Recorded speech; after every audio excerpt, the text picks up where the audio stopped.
Hello, doctors. My name is Dr. Jasmine Prajapati, ICU Medical Officer, UN Mehta Institute. आज हमारे साथ है one of the my senior, my close friend doctor Sumit Mishra, obstetrician and gynaecologist. Welcome sir to our Hello, Dr. Jasmine. How are interview. you? बस I am fine sir, आप बताइए. बस all fine.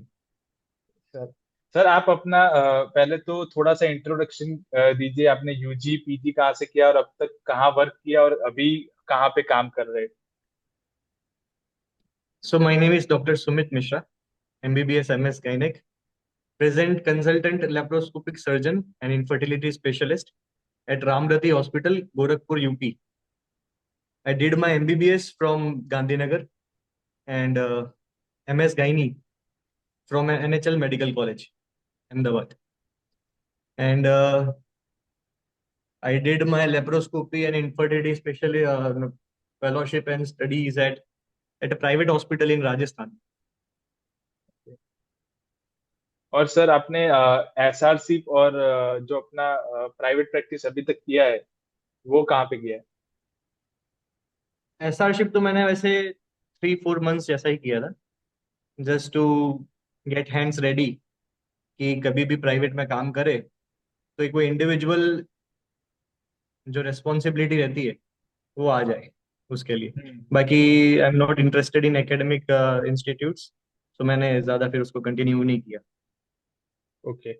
और sir आपने फिर गोधरा राजस्थान एंड अभी आप UP में काम कर रहे हैं. जी जी जी.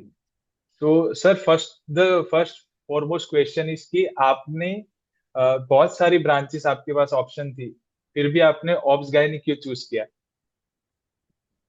तो बेसिकली मुझे सर्जिकल फील्ड में ही जाना था. तो पर उस टाइम पे जैसे क्रेज एमएस ऑर्थो, गायनी और ये इसका था. पर मैं कुछ ऐसे स्पेसिफिक डिसाइड नहीं कर पा रहा था क्या करना चाहिए. तो उस टाइम पे मतलब वो तो फिक्स था कि सर्जिकल फील्ड में ही जाना है, पर गायनी उस टाइम पे ऐसा थोड़ा क्रेज था और ये था. तो और उस टाइम पे अच्छा रैंक लकीली आ गया, मिल गया. तो फिर गायनी में कंटिन्यू. जनरल सर्जरी का पैशन बहुत ज्यादा था मुझे, पर वो उसका लॉन्ग लर्निंग कर्व और मुझे खुद इतना वैसा वो बुकिश वो पसंद नहीं था. तो सोचा as a part of end branch. बाद में वो एंड ब्रांच एक्चुअली है नहीं गायनी. आगे भी आपको बहुत कुछ स्पेशल आज के कॉम्पिटिटिव एरा में आपको कुछ ना कुछ आगे स्पेशलिटी करना पड़ता है. पर वो है कि वो छोटा मोटा ही होता है, ज्यादा पढ़ना नहीं पड़ता है. तो इसलिए गायनी चूज किया. Okay sir. और एक क्वेश्चन है मैं आपसे पूछूंगा कि जैसे आपने गायनी चूज किया, तो अभी आप जो काम करें, आपने बोला कि अ, थोड़ा मोटा थोड़ा बहुत पढ़ना पड़ता है, तो हम उस पॉइंट पे पहले आते हैं कि क्या फेलोशिप या आगे डीएम और एमसीएच करना वो जरूरी है, या फिर आप एज अ एंड ब्रांच भी प्रैक्टिस कर सकते हैं? नहीं, gynae specifically as a end branch आप प्रैक्टिस कर सकते हैं. और जो भी आपकी जो स्पेशलिटी है, जो भी जैसे आप फिटल मेडिसिन करना चाहें या आप लेप्रोस्कोपी में जाना चाहें, आप एज आईवीएफ स्पेशलिस्ट आपको बनना है, तो मैक्स टू मैक्स आप अच्छे से भी अच्छा वो करेंगे फेलोशिप या कहीं पे आपको जैसे सीखना भी है, तो मैक्स 6 to 12 मंथ्स आपके लिए इनफ रहते हैं. ओके. सर एक और जो सबका क्वेश्चन है और मेरा भी एक क्वेश्चन है कि जैसे आपने बोला कि ओबीजीवाई सबको पढ़ने में तो अच्छा लगता ही है, ठीक है, और एक थोड़ा डाउन साइड रहता है उसके साइड, जैसे कि ऑब्स्टेटिक और गायनेकोलॉजी, ठीक है. बट जैसे हम देखते हैं, इंटर्नशिप में भी देखते हैं और आगे भी देखता है कि सबसे ज्यादा जो पेशेंट्स रहते हैं वो होते हैं हार्डकोर ऑब्स्टेटिक के, ठीक है. जी. बट और 30-35% रेशियो रहता है गायनेकोलॉजी साइड. तो उसके बारे में हम्म. थोड़ा डिस्क्रिप्शन में बताइए कि क्या मार्केट रियलिटी कहती है, जो हम एक्चुअली में सोचते हैं वैसा है या कुछ अलग है प्रैक्टिस में? नहीं, ये बात आपकी बिल्कुल सही है. जैसे बेसिकली ऑब्स गायनेक के आप 100 पेशेंट्स देखेंगे तो आपको मैक्सिमम, आपने जैसा बोला, 60-70% आपको ऑब्स्टेट्रिक्स पेशेंट्स ही मिलेंगे. पर ये जैसे पुराने जो ऑब्स्टेट्रिक और गायनेकोलॉजिस्ट थे, वे उनको मतलब पहले तो प्राइवेट प्रैक्टिस या गवर्नमेंट प्रैक्टिस कुछ भी हो, आपको ऑप्स प्रैक्टिस करनी ही पड़ती है। पर आजकल जैसे वैरायटी आ गई है, आईवीएफ है, लेप्रोस्कोपी है, फीटल मेडिसिन है, तो लोग अभी से ही डाइवर्ट हो रहे हैं। क्योंकि ऑप्स है, ऑप्स प्रैक्टिस आपको पता है इमरजेंसी वो है, कभी भी पेशेंट आएगा, आपको उसको अटेंड करना है। आपको आपके हॉस्पिटल या इन हाउस आपका जो भी है के आसपास आपको रहना पड़ेगा। तो वो थोड़ा एक बर्डन रहता है। पर अभी लोग, जैसे मैंने खुद ने लेप्रोस्कोपी किया, तो मुझे ऐसा मतलब ऐसा शायद प्राइवेट प्रैक्टिस अभी खुद की करूं तो करना पड़े, हॉस्पिटल के साथ रहना पड़े, इमरजेंसी से अटेंड करनी पड़े। पर जैसे मैंने अभी लेप्रोस्कोपी अभी वो इसमें गया हूं मैं, तो वो है रहता है कि ऑब्स्टेट्रिक्स से अपने थोड़ा दूर हो सकते हैं, और वो एक जो बर्डन रहता है वो अपने लाइफ से कम कर सकते हैं, लाइफ स्टाइल एक और अच्छी अपनी हो सकती है। ओके सर, एक और जो अपनी मोस्ट ऑफ द लोगों का क्वेश्चन है कि अ, हमें ऑब्स्टेट्रिक और गायनेक में जाना तो है, जैसे आपने बोला कि हेक्टिक तो रहती है, ठीक है, रेसिडेंसी तो रहती है आपको, उसमें ऑब्स्टेट्रिक और गायनेक दोनों प्रैक्टिस करनी ही करनी है, ठीक है, उसके बाद भी वो करनी है, ठीक है। और दूसरी एक कंसर्न रहता है कि सर्जिकल फील्ड है, और इसमें सबसे बड़ा इश्यू रहता है कि आपको मॉर्बिडिटी और मोर्टालिटी, उसका सबसे बहुत ज्यादा ध्यान रखना होता है। जैसे अपने योजना भी चलती है बहुत सारी गवर्नमेंट की, भी maternal death is more concerning now ठीक है। तो उसकी वजह से काफी लोग सोचते हैं कि यार ये बहुत ही हाई रिस्क ब्रांच है, ठीक है, या बहुत हेक्टिक रहती है, बहुत इमरजेंसी रहती है, तो उसके बारे में थोड़ा सा एक्सप्लोर कीजिए, और इसके जो लर्निंग का जो चीज है उसको भी आप थोड़ा डिटेल में समझाइए। हम्म। तो जैसे कि डॉक्टर जस्मीन, आपके जितने भी ये कंसर्न्स हैं, ये स्पेसिफिकली मैं आपको बताऊं तो ये रेसिडेंसी रिलेटेड कंसर्न्स है। जैसे हाँ। आप हेक्टिक शेड्यूल की बात करें, या इमरजेंसीज की बात करें, या मोर्टालिटी की बात करें, या सीवियर मॉर्बिडिटी की भी बात करें, तो ये अगर हम रेसिडेंसी कर रहे हैं या हम गवर्नमेंट सेटअप में हैं एज अ जूनियर डॉक्टर, तो हमको ये सब हैंडल करना पड़ता है। क्योंकि आप एपी एसोसिएट या एचओडी भी बन जाएंगे, तो प्राइमरी लेवल पे जो आपके जूनियर डॉक्टर्स रहेंगे वो अटेंड करेंगे, या फिर आपका प्राइवेट हॉस्पिटल रहा तो उसमें भी आप कभी नहीं चाहेंगे कि आपको ये कितना बड़ा हेडेक मिले, और जबकि रिवॉर्ड बहुत छोटा रहता है। Risk yes yes. प्राइवेट में कोई भी लेना नहीं चाहेगा, इतना इन्वेस्टमेंट इतना वो करने के बाद। तो ये स्पेसिफिकली रेसिडेंसी और अर्ली एसआरशिप तक ही ये रहता है। बाकी जनरली इतना हेक्टिक नहीं रहता। और कुछ ऐसा रिस्क भी, आप जनरली पेशेंट्स बहुत ज्यादा हाई रिस्क रहते हैं तो रेफर ही करना पड़ता है प्राइवेट सेटअप।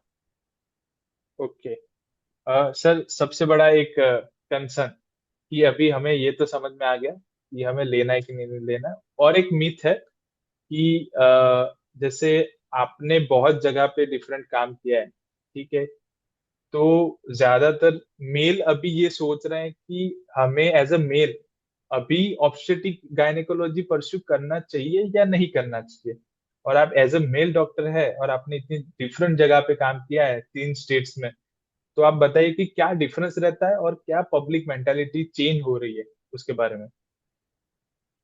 जैसे आप मेजर सिटीज में, मेट्रो सिटीज में अगर आप काम कर रहे हैं, तो जनरली ऐसा कुछ इश्यू नहीं आता है। स्पेसिफिकली गुजरात में मैंने तो अराउंड 4 स्टेट्स में काम किया है। तो बाकी आप अगर पेरिफेरीज में जा रहे हैं, या जैसे मैं यहाँ पे भी यूपी में हूँ या पहले राजस्थान में था, तो वहाँ एग्जामिनेशन में थोड़ा, अगर पेशेंट और रिलेटिव्स अनएजुकेटेड है तो थोड़ा सा वो रहता है। पर काउंसलिंग से ज्यादा ऐसा इश्यू नहीं आता। और गुजरात में तो स्पेसिफिकली ऐसा कोई बिल्कुल भी इश्यू नहीं है। ऊपर से ज्यादा कोऑपरेट करते हैं शायद, ऐसा मेरा मानना है, मेल गायनेक के तरफ। And they people are more prone to prefer my male gynaecologist in Gujarat. I don't know the reason why, but ऐसा शायद है। ओके। और बाकी स्टेट में जैसे आपने बोला राजस्थान और नॉर्थ इंडिया के साइड, ये क्या रहता है कि वो थोड़ा कंसर्निंग रहता है, नैरो माइंड थोड़ा मेंटालिटी रहता है उनका। ऐसे थोड़ा काउंसलिंग तो खैर कहीं पे भी करना ही पड़ता है, कि एग्जामिनेशन इट इज मस्ट, ही आपको करवाना ही चाहिए। और मेल है फीमेल है, वी आर, वैसे basically we are all doctors, पर ये मस्ट है। यस। तो ये थोड़ा ओके। काउंसलिंग तो आपको कहीं पे भी है, और ये अपना अपना पता है, आपको कंसेंट में भी अपना लेना ही पड़ता है कोई भी एग्जामिनेशन। तो ऐसा जनरली ऐसा कुछ खास इश्यू नहीं आता। पर पीपल पेरिफेरीज में और ये साइड वाले जो स्टेट्स हैं अपने, इसमें थोड़ा सा वो फैक्टर रहता है। Okay so this is Gujarat में कोई इश्यू नहीं बिगेस्ट। है, गुजरात महाराष्ट्र और मेजर सिटीज में से जनरल इश्यू नहीं है। इज जस्ट अ मिथ कि ऐसा कुछ नहीं होता बिल्कुल है। आप बिल्कुल, अगर वो आपको कुछ भी पसंद है नहीं तो है। आप परस्यू कर सकते हैं। Yes yes. हम्म। सर एक और क्वेश्चन है कि जैसे अभी हमको ये समझ में आ गया कि हमें ऑब्स्टेटिक पसंद है, गायनिक पसंद है, हमें सर्जिकल फील्ड में जाना है और हमें आगे करना है। बट अभी हमारी रैंक ऐसी है कि हमें एमएस मिल रहा है या नहीं मिल रहा है, या डीएनबी कोई अच्छी जगह पे मिल रहा है, या डीजीओ कई जगह पे मिल रहा है। तो ये तीनों जो डिग्री है उसमें क्या डिफरेंस है, या फिर कहाँ से हम करते हैं उसकी वजह से ये डिफरेंस क्रिएट होता है? और उसके बाद हम जब बाहर निकलते हैं तो उसके बाद जब जॉब अवेलेबिलिटी या फिर प्राइवेट सेक्टर में भी काम करते हैं तो उससे कुछ डिफरेंस आता है कि नहीं आता? जी बिल्कुल, डिफरेंस तो ऐसे रहता ही है। वर्क एक्सपोजर वाइज मेरे ख्याल से शायद इतना डिफरेंस नहीं आता, क्योंकि आजकल ये सब जो डीएनबी भी है, अगर डीजीओ भी है, तो अभी इंस्टीट्यूट्स तो काफी अच्छी ही रहती है। पर इसमें फर्क ये रहता है कि where do you want to work, in which type of setup you want to work. जैसे कि अगर किसी को मेजर सिटीज में काम करना है और एकेडमिक ही रहना है, गवर्नमेंट को उसमें काम करना है, तो आई विल से कि आप एमएस ही प्रीफर कीजिए, क्योंकि डीएनबी में आपको कुछ एसआरशिप उसकी काफी, एक साल जेआरशिप, एक साल एसआरशिप, और उसके बाद आपका वो रहता है, और उसमें भी आपको उसमें प्रमोशन में भी प्रेफरेंस एमएस वालों को देते हैं। और डिप्लोमा ग्रेजुएट्स जो होते हैं उनको तो शायद they can not go further एसआरशिप। तो they have to do academically आपको आगे बढ़ना है तो हाँ, सेकेंडरी डीएनबी। तो आई यस। विल से हाँ, वो करना पड़ता है। तो अगर एकेडमिकली आगे बढ़ना है तो I will say go for MS. पर आपको जैसे पेरीफरीज में कहीं बैठना है, पेरीफरीज में ऐसा ज्यादा इश्यू नहीं आता है, एमएस है या डीएनबी है या डीजीओ है, और आपको प्राइवेट सेटअप ही लेके बैठना है, तो आई विल से कि जहाँ अच्छा आपको एक्सपोजर मिल रहा हो, जहाँ ओटी वर्क आपको ज्यादा मिल रहा हो, वहां से आप एमएस छोड़ के अच्छी जगह से आप, जैसे एमएस कुछ कुछ इंस्टीट्यूट्स में शायद इतना अच्छा वर्क नहीं मिलता है, तो आप डीएनबी या डीजीओ अच्छे अच्छे इंस्टीट्यूट से भी कर सकते हैं, जहाँ पे आपको एड ऑन सीखने मिले, फिटल मेडिसिन है या लेप्रोस्कोपी है या इनफर्टिलिटी वाला कुछ मिल जाए, तो ऐसा है। और यूरोगाइनिक ऑन्कोलॉजी, जहाँ पे आप एक्सप्लोर हाँ कर सकते बहुत हैं सारे। फ्यूचर में। हाँ। यस। हाँ, बहुत सारे आगे फील्ड्स है जिसमें आप गायनेक करने के बाद आप ऐसे आगे बढ़ सकते हैं। हाँ सर, जैसे हमने बात करी तो अभी करंट सिनारियो में कौन सी फेलोशिप अवेलेबल है, या आगे एमसीएच 3 ईयर कोर्स अवेलेबल है अभी करंट आफ्टर एमएस या एमसीएच तो डीएनबी? अभी ऑनको, ऑनको गायनेक में ही है, 3 ईयर स्पेशलिस्ट कोर्स। पर बहुत कम लोग प्रेफर करते हैं, और कुछ का होता है कि उनको उस फील्ड में आगे बढ़ना है, बाकी जनरली लोग प्रेफर करते हैं फिटल मेडिसिन को, जिनको एकदम ही ऑब्स गायनेक से अलग हो जाना है, अपना बेसिक एक अच्छा सा छोटा सा सेटअप लेके एकदम लाइफस्टाइल अच्छी रहे, कोई ज्यादा बर्डन नहीं रहे, ओटी वर्क से इतना ज्यादा कॉम्प्लिकेशन के साथ वो नहीं डील करना हो, तो वो लोग फिटल मेडिसिन लेते हैं। कुछ लोगों को अच्छा वो आईवीएफ में इंटरेस्ट रहता है, तो वो आईवीएफ की तरफ जाते हैं, जैसे मुझे जैसे इंटरेस्ट था लेप्रोस्कोपी का, अच्छे अच्छे मेजर मेजर एकदम फैसिनेटिंग ऊटीज करने का, तो आप लेप्रोस्कोपी कर सकते हैं, ऑनको गाइनेक कर सकते हैं, अभी तो ये वो प्लास्टिक गाइनेक आया है, रिकंस्ट्रक्टिव सर्जरी, तो बहुत सारी ऐसे फील्ड्स रहते हैं जिसमें आप आगे कर सकते हैं। ओके। और सर हम जैसे बात करते हैं कि अ, एक और मिथ है जो लोगों के माइंड में रहता है कि does it as a male doctor, male gynaecologist, does it affect to your personal life और फैमिली लाइफ? मतलब अपनी रिलेशनशिप या उसमें कोई अफेक्ट होता है through a emotional point of view, कि ज्यादा हेक्टिक ड्यूटी रहती है, इमरजेंसी रहती है उसकी वजह से, या फिर वो टाइम के हिसाब से वो प्रोफेशनलिज्म आ जाता है? जी बिल्कुल, रेसिडेंसी में तो खैर कोई भी वो रहे, थोड़ा बहुत वो रहता ही है कि आप वर्क लाइफ बैलेंस ज्यादा बैलेंस नहीं कर पाते, पर जैसे जैसे आप प्राइवेट सेक्टर या जैसे जैसे आप आगे बढ़ते हैं, जनरली ऐसा इश्यू नहीं है, बिल्कुल नहीं है। Okay, so it is just a myth कि ऐसा कोई बिल्कुल। प्रॉब्लम नहीं रहता है। इनिशियली तो सबको ग्रो करना है तो वो इश्यू सबको रहेगा, किसी भी ब्रांच में जाएंगे हम। ठीक है सर।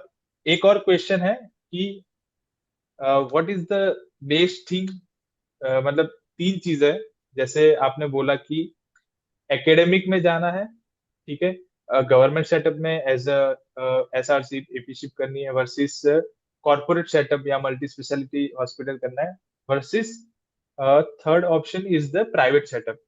तो तीनों का बेसिक वर्किंग सेटअप क्या डिफरेंसेस रहता है, और उसमें आगे क्या कर सकते हैं? गवर्नमेंट सेटअप में जाना हो तो आपका बेसिक वही है कि आप पहले एसआरशिप कीजिए, बाद में ईपी एसोसिएट, और उसके बाद जो भी फर्दर आपका वो रहे। प्राइवेट सेटअप अगर आपको करना हो तो बेसिकली आप किस स्पेशलिटी में, जैसे मैंने आपको बताया फीटल मेडिसिन है या आईवीएफ है या लेप्रोस्कोपी है, पर बेसिक अगर आप छोटा मोटा जैसे बहुत बड़ा कॉर्पोरेट सेटअप में और ऐसा अच्छे मल्टी स्पेशलिटी हॉस्पिटल करके करना हो तो आप अपना एक स्पेसिफिक लेके बैठ सकते हैं। पर बाकी इन जनरल आपको खुद का प्राइवेट सेटअप करना हो तो आपको ऑप्स और गायनेक दोनों में आपके पेशेंट्स में अच्छी पकड़ होनी चाहिए, और सारे जो भी मेजर कॉमन प्रॉब्लम्स हैं उसमें आपको एक वो आना चाहिए कि कैसे डील करना है, क्या ओटी करना है, कैसे क्या करना है। ओके। और जो इमरजेंसीज भी आएंगी, जैसे ऑप्स ऑप्स फील्ड में तो आपको पता है कभी भी कैसी भी ब्लीडिंग और कैसी भी इमरजेंसीज आ जाती है, तो कभी कभी आपके पास रेफर करने तक का टाइम नहीं होता है। तो ये सब इमरजेंसी से सारा सब कुछ डील करना आपको आना चाहिए प्राइवेट सेटअप से में आपको एस्टेब्लिश होने से पहले, इधर थ्रू एसआरशिप या किसी के अंडर में अच्छे कंसल्टेंट के अंदर में प्राइवेट हॉस्पिटल में। पर आपको ये सब पहले से आपको ट्रेन होना पड़ेगा। अपना कॉन्फिडेंस लाना जरूरी है उसके लिए। बिल्कुल बिल्कुल। और कॉर्पोरेट सेटअप में कैसे प्रमोशन या वर्किंग लाइफ रहती है? कॉर्पोरेट सेटअप में जनरली जैसे हमारी सर्जिकल फील्ड है, तो कॉर्पोरेट सेटअप में आपको पहले you have to prove yourself, और कॉर्पोरेट सेटअप कोई आपको ऐसे ही नहीं लेने वाले। तो उसमें आपको या तो आप और कुछ स्पेशलिटी आपकी होनी ही चाहिए। अब बेसिक ऐसे सिंपल ऑप्स एंड गायनेक करके आप चाहो, सोचो कि आप 50 साल की भी प्रैक्टिस कर लोगे तो आप वो it will be very much tough. कुछ ना कुछ आपकी स्पेशलिटी होनी चाहिए जिसके बेसिस पे कॉर्पोरेट वाले आपको हायर करें। ओके। और और जिसके आगे बेसिस जमाना पे आप। कॉर्पोरेट का। यस। हाँ। तो आगे कुछ स्पेशलिटी कर लेना ही बेटर। मतलब आपको अपना एक खुद का कुछ क्रिएट करना होगा, जिससे आपको लोग पहचाने कि दिस इज समथिंग जी स्पेशल बिल्कुल हाँ। टू दिस डॉक्टर, हम्म, कि ये यही हम्म, करेंगे तो सबसे बेस्ट रहेगा। जी। यस। सर, और लास्ट क्वेश्चन हमारा ये है कि what is the best earning source, hardcore obstetrics or own speciality, जिसमें भी आपको पसंद है वो, whether is urogynaec, oncogynaec, IVF, infertility, और I can say foetal medicine, क्या सबसे ज्यादा अर्निंग है अभी? जो सबका कंसर्न रहता है मनी मनी मनी, तो उसके बारे में क्या कहेंगे? मैक्सिमम अर्निंग चाहिए तो बड़ा सा एक अपना हॉस्पिटल खोलो जिसमें सब कुछ डाल दो। आईवीएफ भी डाल दो, लेप्रोस्कोपी भी डाल दो, ऑप्स भी डाल दो, गायनेक भी डाल दो, फीटल मेडिसिन भी डाल दो, कॉस्मेटिक सर्जरीज भी डाल दो, सब कुछ डाल दो। ओके। और गायनेक में जैसे कि आप जानते हैं ज्यादा वो कुछ होता नहीं, दो दो तीन तीन छह छह महीने के आप उसमें फेलोशिप्स में सब कुछ सीख सकते हैं, सब कुछ आप एक अंडर वन रूफ कर देंगे तो मैक्सिमम आपका अर्निंग रहेगा। या फिर आप एक फील्ड को पकड़ के आप उसी में इतनी अच्छी स्पेशलिटी आपकी वो बना लीजिए कि आप वही आपका मेजर अर्निंग सोर्स हो जाए। आप या तो आप फीटल मेडिसिन करें या लेप्रोस्कोपी करें या आईवीएफ करें, उसमें अगर आपका वो एक है कॉन्फिडेंस, आपने ऐसे डेवलप कर लिया कि आप कैसा भी पेशेंट रहेगा कुछ भी होगा you can deal with it, तो आप अच्छे से अच्छा अर्न कर सकते हैं। जैसे और कि मैं भी, सर। मेरा भी वो है लेप्रोस्कोपी करना। ओके। हाँ। और सर, एक ये सबसे बड़ा कंसर्न है कि tyre 1 city, tyre 2 city, tyre 3 city में क्या मेजर डिफरेंस है अर्निंग के परस्पेक्टिव से? कंफर्ट सबको पता है कि कंफर्ट डिफरेंस क्या रहता है, बट अर्निंग के डिफरेंसेस अगर आप थोड़ा सा भी ऐसे बता सकोगे कि क्या 2 टाइम मैक्स या 3 टाइम मैक्स क्या डिफरेंसेस रह सकता है, क्योंकि आप 3 4 जगह पे, अलग अलग जगह पे काम कर रहे हो अभी, और आपने काम किया है, क्योंकि आपने डिफरेंसेस देखे होंगे, तो उसके हिसाब से आप क्या बताएंगे उस? जैसे कि मेरे फ्रीलांसिंग में मैं सारे सिटीज और छोटे मोटे पेरिफेरी सब कवर करता हूँ। पर ये आज की हार्श रियलिटी है कि आप बहुत बड़ा एक सेटअप लेके भी बैठ जाएंगे या बहुत अच्छा लेविश सेटअप है आपका, टायर 1 सिटी में आपके पास अर्निंग में ज्यादा स्कोप नहीं रहेगा। आपको टाइम का, पैसे का, सबका इन्वेस्टमेंट ज्यादा रहेगा, और आपका जो रिटर्न रहेगा मेजर सिटीज में, टायर 1 सिटीज में आपको ज्यादा रहेगा। पर जैसे जैसे कि आप पेरीफेरी में जाएंगे, आपका टाइम, एनर्जी, मनी सब सारे इन्वेस्टमेंट कम होंगे और आपको रिटर्न्स उतने ज्यादा मिलेंगे। तो सर, आप ये है अप्रोक्सीमेटली कि कुछ बता लाइफस्टाइल सकते हैं? कॉम्प्रोमाइज कर, इधर मनी और लाइफस्टाइल दोनों में से कोई एक चीज कॉम्प्रोमाइज करनी पड़ेगी आपको। सर आप कुछ ऐसा बेसिक डिफरेंस बता सकते हैं कि अगर कोई इंसान अहमदाबाद या दिल्ली या मुंबई ऐसी जगह पे है और उसकी प्रैक्टिस के 2-3 साल हुए आफ्टर एमएस, और versus he is practising in some tier 2 या टायर 3 सिटी, तो उसमें अप्रोक्स क्या डिफरेंस रह सकता है? मतलब 2 टाइम्स 3 टाइम्स किस साइड पे ज्यादा या कम रह सकता है? मेरे हिसाब से अराउंड 5 to 10 टाइम्स डिफरेंस रहता है कि लाइफस्टाइल टायर वन सिटीज वालों की लाइफस्टाइल में ऐसा नहीं बोलूंगा। देखो 5 डेज तो सबको काम करना है, काम 5 से 6 दिन काम करने के बाद सब बाकी घर पे तो अपना वो थोड़ा रिलैक्स ही होते हैं। पर जो वीकेंड्स जो बोलते हैं, वीकेंड लाइफ जो बोलते हैं, वो टायर वन सिटीज में थोड़ी रहती है। खैर टायर टू सिटीज में भी अगर आप चाहें, पर टायर टू सिटीज और टायर थ्री सिटीज या पेरीफेरी आप जो बोलो, उसमें एक डिसएडवांटेज ये रहता है कि आपको संडे मंडे वहां के लोगों को इतना ज्यादा डिफरेंस नहीं आता। तो आप वो थोड़ा कॉम्प्रोमाइज करके आप थोड़ी छुट्टी वुट्टी लेके आप करना चाहें तो कर सकते हैं। पर लाइफ स्टाइल एक थोड़ा वो रहता है, बाकी अर्निंग और सारी चीजें अब देखा जाए तो आई विल प्रेफर कि पेरीफेरी ज्यादा बेटर है आज के टाइम पे। Okay sir. सो हमने बहुत ही बढ़िया तरीके से डाइवर्सिटी ऑफ ऑब्स्टेटिक और काफी सारे मिथ्स के बारे में बात की आज। और सर ने बहुत ही openly market reality, residency reality और लर्निंग रियलिटी को देखते हुए सारी बातें अपनी बताई है। और अगर आप भी कोई फ्यूचर क्वेश्चन है और आप पूछना चाहते हैं तो मैं सर का इंस्टाग्राम आईडी मैं लिंक में शेयर करूंगा, आप कभी भी सर से रीच कर सकते हैं अगर आपका कोई पर्सनल क्वेश्चन है। तो सर डेफिनेटली आपको जब भी टाइम मिलेगा रिप्लाई करेंगे और आपको रिस्पॉन्स देंगे। So thank you sir. कोई और एक लास्ट एडवाइस आप देना चाहे कि ये चीज तो माइंड में रखना ही रखना किसी भी ब्रांच को चूज करते वक्त, कि ये अगर आपकी क्लैरिटी है तो फिर आप आगे निकल जाओगे, आपको गिल्ट फील नहीं आएगी कि मुझे ये भी करना था वो भी करना था, ये ऐसा कुछ। तो यही बताना चाहूंगा कि जैसे दो एक फील्ड्स निकलती है अपने एमबीबीएस के बाद, एक मेडिसिनल और एक सर्जिकल। तो ये दो ही है, बाकी मेडिसिनल में भी आप इधर यू चूज मेडिसिन योर और पीडियाट्रिक्स और साइकेट्री और एनेस्थीसिया, डर्मेटोलॉजी साइकेट्री। या रेडियोलॉजी जो भी है, और या फिर सर्जिकल। तो इन दोनों में से आपको एक ये तो पहले क्लियर करना पड़ेगा कि आपको क्या करना है। रेडियो जनरली तो सबकी पसंद होती है, जिसको मेडिसिन सर्जरी वो जो रहता है, रेडियो तो सबकी एक चॉइस रहती है लाइफस्टाइल अर्निंग और सब कुछ देख के। पर बाकी का तो आपको एक एक पाथ आपको चूज करना चाहिए पहले से ही, तो आप क्लियर रहे कि आपको what you want to do further. क्योंकि वो एक जो एड्रेनलिन रो रहता है ना, वो सबके पर्सनालिटी और लाइफस्टाइल और सबके हिसाब से सबका वो एड्रेनलिन अलग अलग वो चीजों में होता है। किसी का मेडिसिनल फील्ड्स में होता है, किसी का सर्जिकल फील्ड्स में होता है। तो आपको वो पहले आइडेंटिफाई करना पड़ेगा पहले। बहुत लोग ये मिस्टेक करते हैं कि सर्जिकल वो रहता है, पर किसी के उसमें आके या किसी के बात सुन के या कुछ अलग कुछ किसी ने चीज बता दी तो उससे वो उस तरफ चले जाते हैं। तो पहले से बहुत पहले से ही आप आइडेंटिफाई कर लो ड्यूरिंग यूजी टाइम, या जो भी लिसनर्स हैं आपके, तो पहले से ही अगर वो आइडेंटिफाई करके वो पाथ चूज कर लो तो ज्यादा बेटर रहेगा। Okay, this is the one of the most important advice from sir during this counseling period. So thank you so much sir to coming to our channel, and thank you for open up. So we wish you for best of luck for the future, and thank you sir. Thank you doctor Jasmine, it was lovely interacting with you, and all the best luck to your fellow listeners and all your colleagues. Thank you.